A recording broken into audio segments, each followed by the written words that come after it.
and a very warm welcome to the Scottish Airshow 2015. We start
vertical Roddy, look at that, it's over 400 degrees a second. This puppy straight into left boot, right stick, a Lumpshabak at the top, but he's torque rolling, brilliant.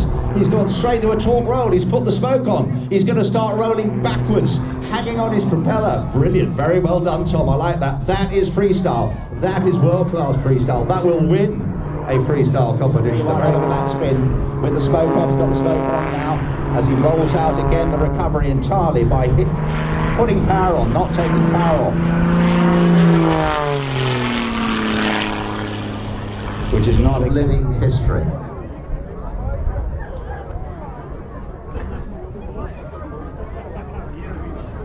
There it is in the lead. Now that is the de Havilland Dragonfly, the DH90.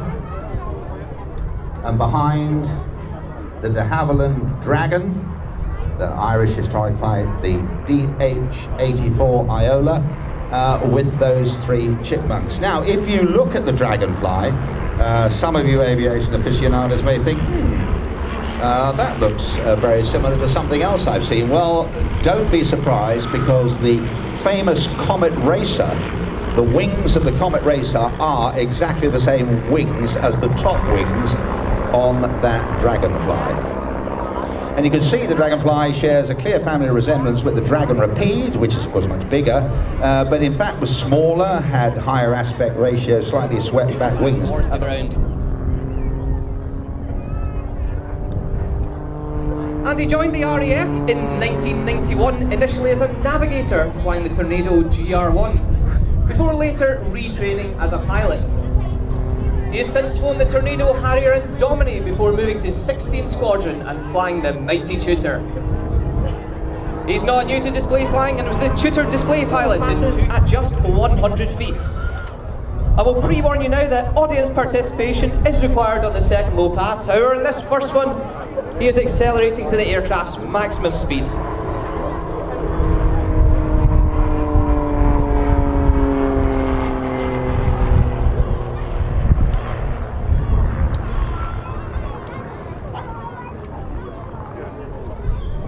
And he is now repositioning for... The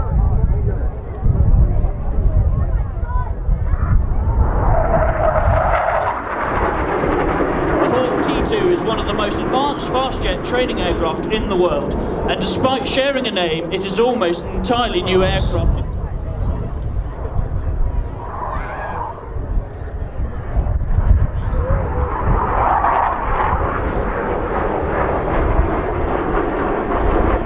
RAF flying training starts with the tutor aircraft you've just seen, before student pilots are selected to fly either large multi-engine aircraft, helicopters or fast jets.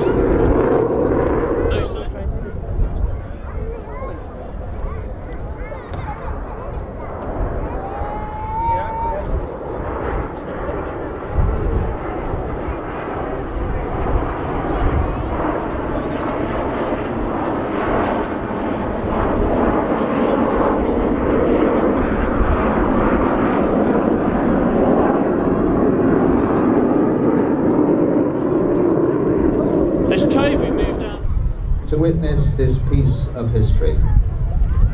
We lucky few here at the Scottish Airshow 2050. The one and only Avro Vulcan.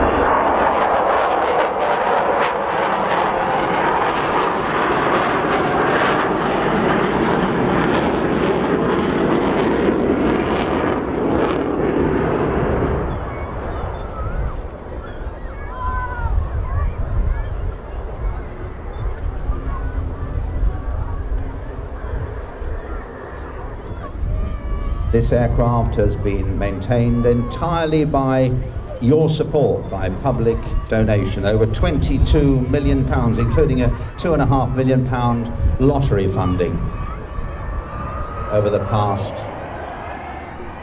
nearly 10 years.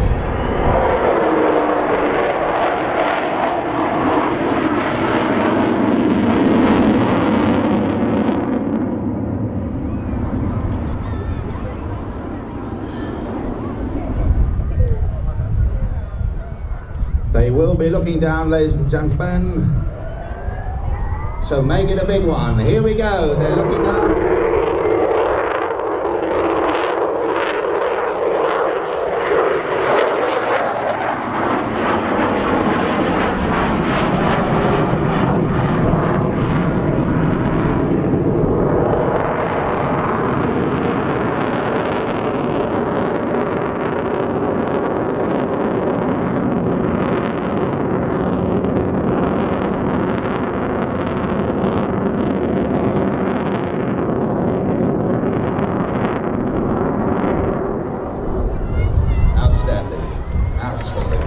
And here we go, ladies and gentlemen, running in together, those two aircraft,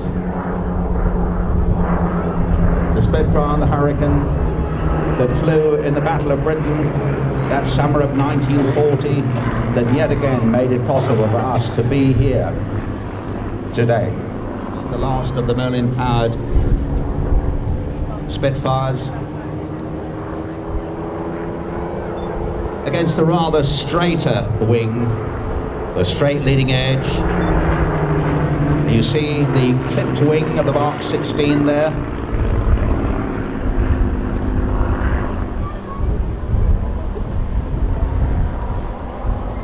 Martin's on.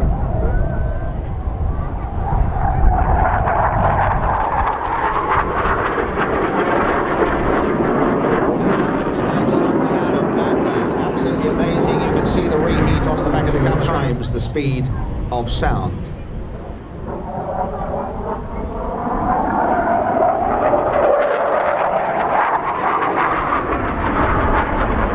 The external drag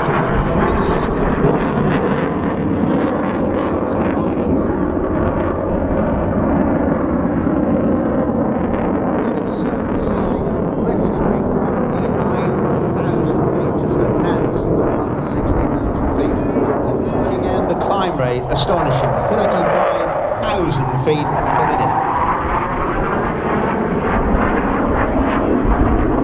And yet its takeoff roll is only about 800 metres.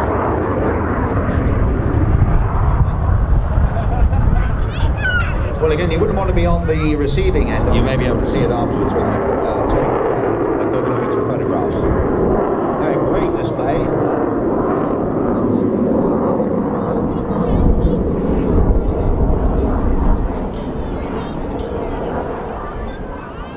So the Swedish Air Force Historic Flights, an association that flies these older aircraft, and there's been a lot of nonsense talked about flying older aircraft recently, and I have to tell you that whatever the age of the aircraft, if it is maintained correctly and it is flown correctly, it is actually absolutely.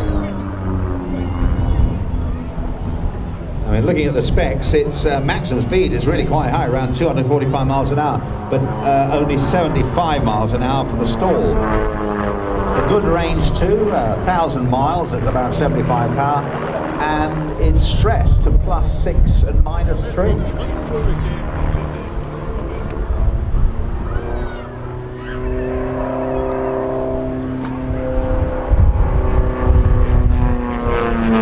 Oh, and it's got a roll rate as well. That's very good for an aileron roll rate.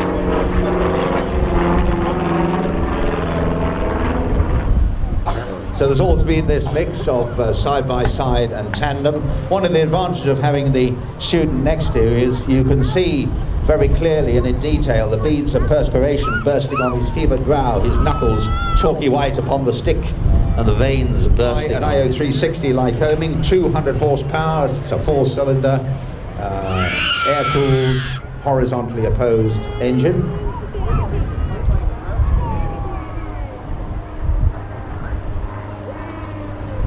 And there he is, he's giving us a wing rock. I think he's going home. Yeah, didn't want to get in the way of the Reds. Wouldn't want to be the man known for getting stuck in a raft. Marvellous. Well done. Thanks for that, folks.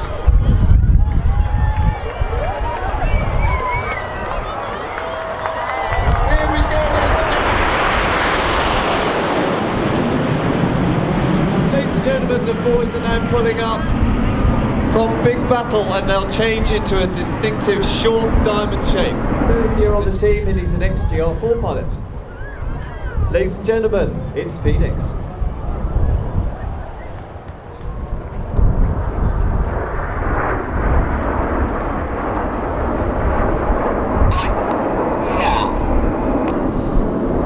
And on the outside of that formation, Red 9 is having to use a lot of control input there to remain in close formation next to number 5. He is Flight Lieutenant Joe Hurston.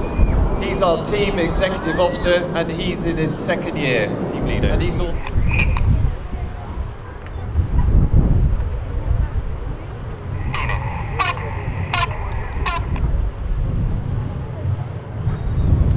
big cheer, guys, come on!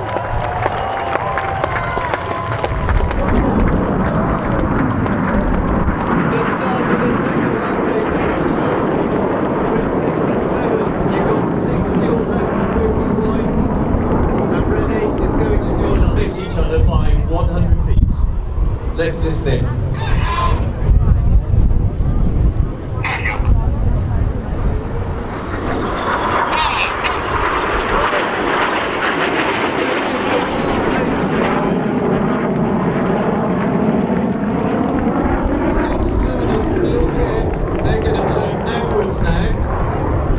Their aim is to do another opposition pass right in front of you. At this point, they're pulling 5 to 6 times the force of gravity. Let's listen into the brake.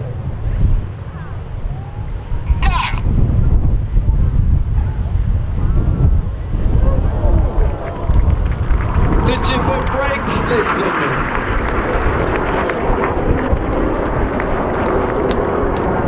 Virtually all the theatres of operation in World War II by all the Allied Air Forces and the US Navy, used for anti-submarine, coastal patrol, convoy escort, and of course that very important air-sea rescue.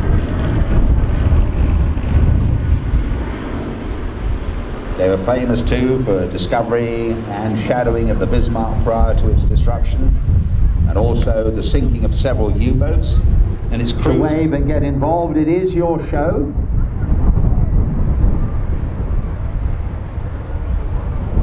Here they come, right in, they're looking at you straight head on now, and you can see that blister on the side.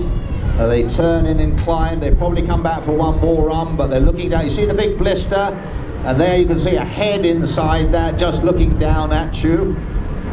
So give them a wave, they can see you there, the PBY Catalina from plain sailing. Smoothie, yes. and agile too. Yeah, it's kind of, yeah, like a squat F-86, MiG-15, yeah. I'm sure nobody was copying anything there. Anyway, it's, despite that appearance, slightly barrely appearance, it's fast and agile, and one of the first production fighters with a swing. Got a decent 700-mile range, and this always impresses me. It's got a service ceiling, apparently, of upwards of 50,000 feet. Hopefully with a goodly pressurized cockpit. A rate of climb of 6,000 feet a minute. That's very useful.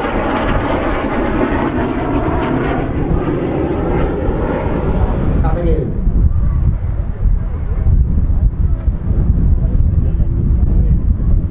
Now immediately you see those small wheels at the front of the aircraft there. Those are retracted when you're landing on the water, and then to race in that prestigious race since 1931, when it was R.J. Mitchell's wonderful Supermarine S6 racing plane that, of course,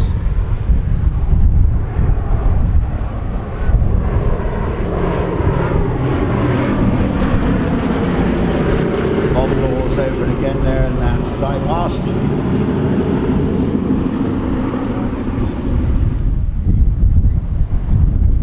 And now you see it's trailing smoke from the port engines, and I can tell you that that is to commemorate all the Allied airmen who gave their lives for our freedom and liberty during World War II. Plus also a big thank you